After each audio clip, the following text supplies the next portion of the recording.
Danas imam samo 3 namirnice za ovaj predivan recept. Ovdje imam 350 ml mlake vode.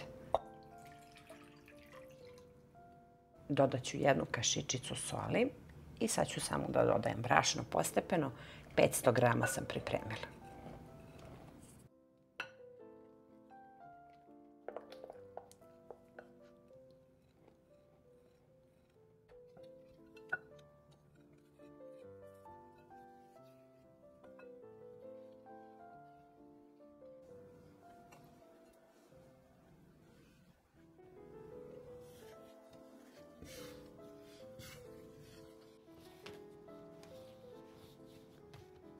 Sad testo mogu da podelim odmah na loptice i treba nam 15 malih. Malo brašna, a onda ćemo da stavimo to testo nekih 15 minuta da samo malo ove loptice odmore.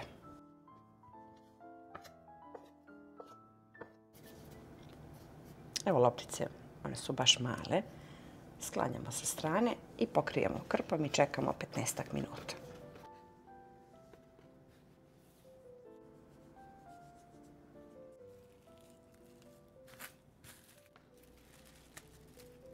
Posle 15 minuta svaku ovu lopticu stavit ću u jednu ovako plitku činiju, ali ćemo da sipamo malo ulja pa ćemo da ih samo spustimo.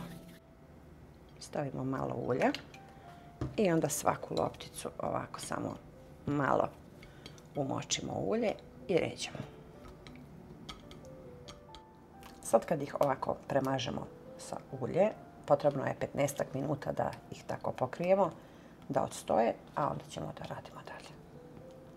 Stavimo vrlo malo ulja na sto, a i one su već masne i sad samo rukama razvučemo testo ovako kao manji plitak tanjir, znači ništa ne treba previše da se razvlači, evo ovako.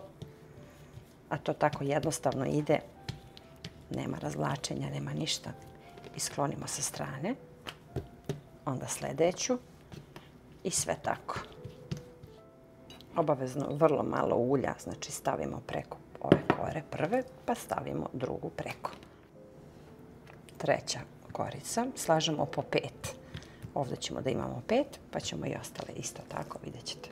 Jako jednostavna jedna pita. Nema razvlačenja preko stola, nema muke. Ovo je super idealni recept za početnike da naprave predivnu lisnatu pitu. Ovo je 5. korica. To nam je sad jedna kora, sklonimo sa strane i isto tako radimo sa ostalim. Sve idu po 5, jedna na drugu. Evo je i posljednja ova 5, znači imamo 15 ukupno, 3 ove kore po 5. I sad ćemo da razvučemo prvu koju smo radili. Uzmete prvu koru koju ste slagali pa i nju razvučete onoliko koliko vam je velika tepsija ili pleh. Može baš dosta da se razvuče i da bude tanka. I samo prebacimo preko. Ja sam odsekla ove krajeve jer je i ovaj pleh mali, može i veći. Ovdje sam pripremila fil, spanać, sir i 2 jaja, 400 grama spanaća i 300 grama sira. I sad stavimo fil preko prve kore. Spustimo ponovo i samo odvojimo ova 2 dela. Preko druge kore opet ide druga polovina fila i onda na kraj treću koru. Nikad lakši način kao što možete da vidite, a dobit ćemo predivnu domaću pitu filovanu sa dosta spanaća. Evo sad ide i treća kora, prebacimo na pola kako bi lakše preneli. I samo lagano spustimo i ovaj gornji deo lepo podignemo, razvučemo, korice su tanke, fino se razvlače, može i veći pleh. I nosimo odmah na pečenje na 220 stepeni, sigurno nekih 30 minuta do 40. Vrlo malo ulja stavimo preko jer već ima dovoljno i sad mogu da nosim pitu na pečenje.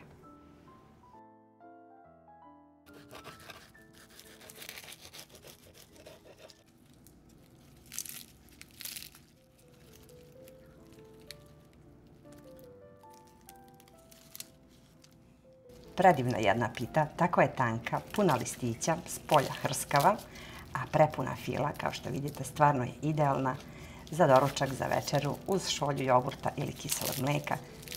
Nema ništa lepše.